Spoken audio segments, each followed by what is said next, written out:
Hello students, welcome to my YouTube channel primary tuition classes. मेरा नाम है पुष्पा यादव। आज मैं आप लोगों को क्लास 8 ब्लॉसम इंग्लिश चैप्टर 7 ए किंग्स टेल इसका पार्ट 3 आप लोगों को पढ़ाऊंगी और हिंदी में समझाऊंगी। ठीक है, इसके पहले मैंने पार्ट 1 पार्ट 2 दोनों को पढ़ा दिया है और हिंदी में समझा दिया है।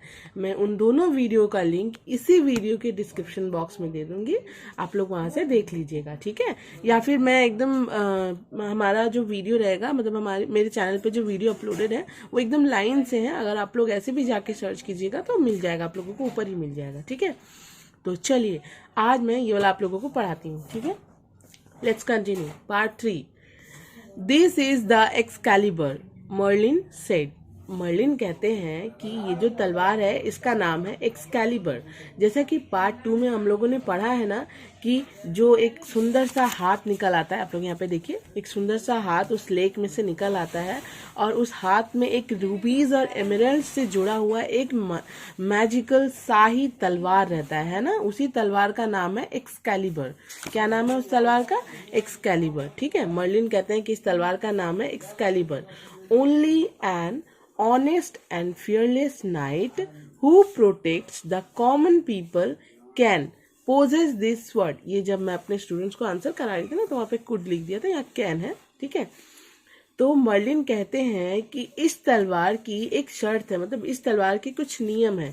इस तलवार को सिर्फ वही इंसान हासिल कर सकता है जो एक सच्चा योद्धा हो, निडर हो, अपने प्रजा की देखभाल कर सके, अपने प्रजा की रक्षा कर सके। ठीक है, सिर्फ वही इस तलवार को हासिल कर सकता है। ठीक है, इसका मतलब ये हुआ, मर्लिन कहते हैं उनसे। King Arthur accepted the enchanted sword from the mysterious hand appearing from the depth of the lake। यानी कि झील की गहराई से जो एक हाथ निकल कर आता है जिसमें वो तलवार रहता है, जो कि एक बहुत ही जादुई तलवार रहता है, जो क्या बोलते हैं उसको, एमरल्ड्स और रूबी से जुड़ा हुआ रहता है, जड़ा हुआ रहता है। उसको किंग आर्थर इन शर्तों के साथ एक्सेप्ट करते हैं, मतलब उसको किंग आर्थर अपने पास रख लेते हैं। ठीक है, I shall never use this magic sword for any personal benefit, king Arthur declared। उसके बाद किंग आर्थर घोषणा करते हैं कि मैं इस जादुई तलवार का उपयोग कभी भी खुद के कामों के लिए नहीं करूँगा, खुद के मतलब के लिए नहीं करूँगा। ठीक है, किंग आर्थर ये घोषणा करते हैं। उसके बाद king Arthur could gift peace and prosperity to England. उसके बाद किंग आर्थर इंग्लैंड को शांति और समृद्धि भरा जीवन गिफ्ट करते हैं, उपहार देते हैं। मतलब उनके लिए ऐसा अच्छा, इतना अच्छा काम करते हैं कि फिर से इंग्लैंड में शांति, समृद्धि, सुखमय छा जाता है। ठीक है, the greedy barons were unhappy with king Arthur because he was gentle and just. उसके बाद जितने भी उनके लालची, लोभी दरबारी जो रहते हैं, जो राजा बनने के लिए आपस में लड़ रहे थे, वे किंग आर्थर से बहुत ही नाखुश रहते हैं, नाराज रहते हैं। क्यों? क्योंकि वो बहुत ही विनम्र और न्यायशील इंसान थे। ठीक है, he married the beautiful lady Guinevere, daughter of the king of Cornwall. उसके बाद उनकी शादी होती है एक बहुत ही सुंदर लेडी से जिनका नाम ग्विनेवर है। वो कौन थी? वो कॉर्नवॉल के राजा की पुत्री थी। ठीक है, अगर मान लीजिए आपका क्वेश्चन आया हु वाज ग्विनेवर, ग्विनेवर कौन थी, तो आप लोग दो आंसर लिख सकते हैं। Guinevere was the wife of king Arthur, या फिर आप लोग लिख सकते हैं Guinevere was the daughter of king of Cornwall. ठीक है, उसके बाद on the wedding day Merlin took him to a richly gilded pavilion painted crimson and dark blue. शादी वाले दिन, उस दिन मर्लिन जो है उन्हें एक बहुत से राजा को, किंग आर्थर को एक बहुत बड़े हॉल में ले जाते हैं जो कि एक डार्क रेड और डार्क ब्लू कलर से पेंट किया हुआ रहता है। ठीक है, उसके बाद है द फ्लोर वाज मार्बल्ड। वहाँ के जो फ्लोर होते हैं, फ्लोर जो थे वो मार्बल्ड थे, यानी कि फ्लोर पर मार्बल लगे हुए रहते हैं। In the middle of the room was a huge round oak table, richly curved, capable of sitting 50 people। उस रूम के बीचों बीच एक बहुत बड़ा गोल सा ओक का टेबल रहता है। ठीक है, जो कि बहुत ही बारीकी से तराशा हुआ रहता है, बहुत ही सुंदर रहता है। इस तरह से देखिए, ये रहा ये टेबल है ना, और इसमें 50 लोग बैठ सकते हैं। कितने लोग बैठ सकते हैं? 50 लोग। ये राउंड ओक टेबल है, ठीक है, जिसमें 50 लोग एक साथ बैठ सकते हैं। ठीक है, यहाँ पे लिखा है ना, कैपेबल ऑफ सिटिंग 50 पीपल। उसके बाद this was the famous round table around which gathered king Arthur's devoted knight. यानी कि ये जो फेमस राउंड टेबल होता है, ये जो प्रसिद्ध गोल सा टेबल होता है, यहाँ पर राजा के जितने भी नाइट्स होते हैं, यानी कि राजा के जितने भी योद्धा होते हैं, वो सब यहाँ पर डिवोटेड नाइट, भरोसेमंद मतलब बहादुर योद्धा जो होते हैं, वो सब यहाँ पर एकत्रित होते हैं और अपनी प्रजा के लिए, राज्य की सुरक्षा के लिए इन सब विषय पर चर्चा करते हैं, डिस्कस करते हैं। ठीक है, उसके बाद these knights promised that they would help the helpless, be gentle to the weak and to punish the wicked।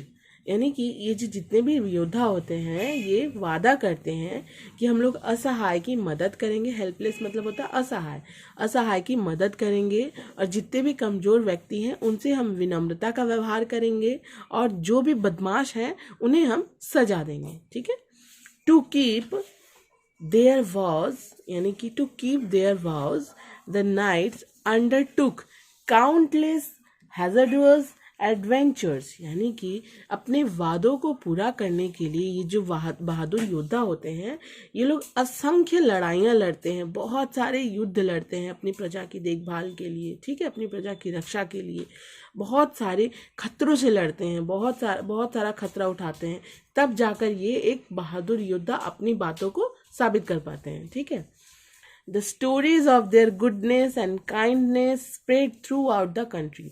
इसके बाद इनकी जो कहानी है पूरे देश में फैल जाती है कि इन्होंने किस तरह इतनी अच्छाई से पूरी प्रजा की देखभाल की, प्रजा की रक्षा की है।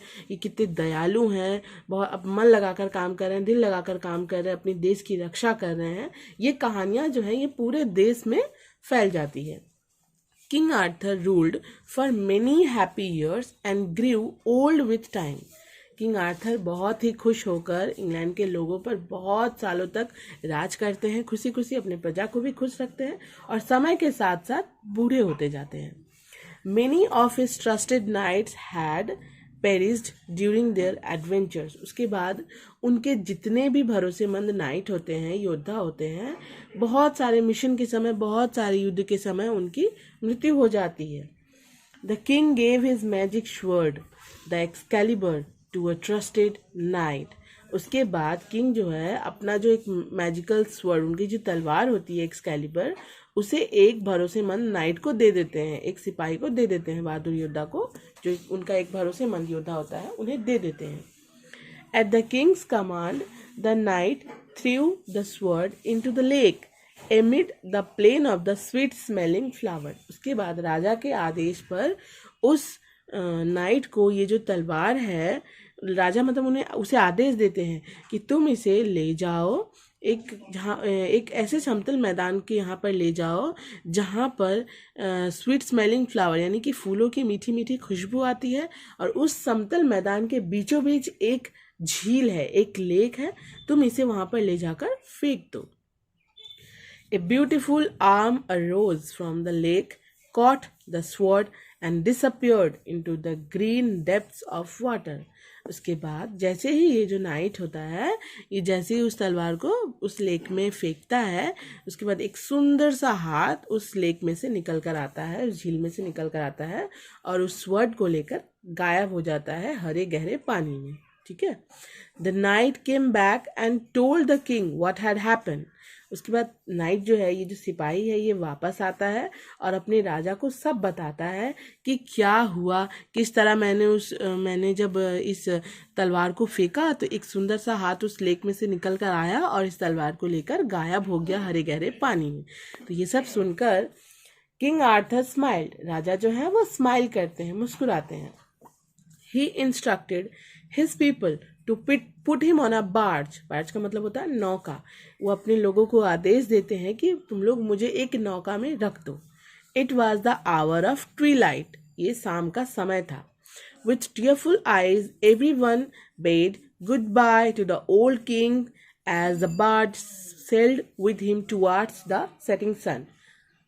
इसका मतलब शाम का समय था जब वो अपने लोगों को आदेश देते हैं कि मुझे नौका में रख दो तो सभी लोग मतलब वो कहना चाहते कि अब मेरे जाने का वक्त हो गया है, तुम लोग मेरे लिए एक नाव आओ और नाव लेकर आओ और मैं चला जाऊंगा, मेरे जाने का वक्त हो गया है। तो उसी समय जो जितने भी उनकी जो प्रजा होती है वो सारी प्रजा जो है अपने बूढ़े किंग को, अपने बूढ़े राजा को गुड बाय कह रही होती है, अपनी आंखों में आंसू भरकर अपनी नम आंखों से बूढ़े राजा को गुड बाय कह रही होती है। और जैसे जैसे नौका जो है पानी में बहते जाता है, जैसे जैसे सूर्य अस्त होता है नौका भी जो है सूरज की तरफ बढ़ते चला जाता है। ऐसा लग रहा होता है जैसे जैसे सूरज अस्त हो रहा है वैसे वैसे राजा का नौका जो है वो भी धीरे धीरे सूरज की तरफ बढ़ते जा रहा है। ठीक है, ये हो गया हमारा पार्ट 3। और अगर आप लोगों को वीडियो अच्छी लगी हो तो प्लीज़ वीडियो को लाइक कीजिए, शेयर कीजिए और सब्सक्राइब कीजिए हमारे चैनल को। और जिन्होंने भी हमारे चैनल को सब्सक्राइब किया है, कर रहे हैं, thank you thank you thank you so much for all the subscriber. ठीक है, आप लोगों की वजह से आज मैं यहाँ पे हूँ, मेरे 655 सब्सक्राइबर हो चुके हैं। Thank you so much for all the subscriber. और इसके बाद मैं आप लोगों के लिए क्वेश्चन आंसर सब कुछ सॉल्व लेकर आऊँगी। ठीक है, वीडियो अच्छी लगी तो प्लीज़ वीडियो को लाइक कीजिए, शेयर कीजिए, सब्सक्राइब कीजिए। Thank you.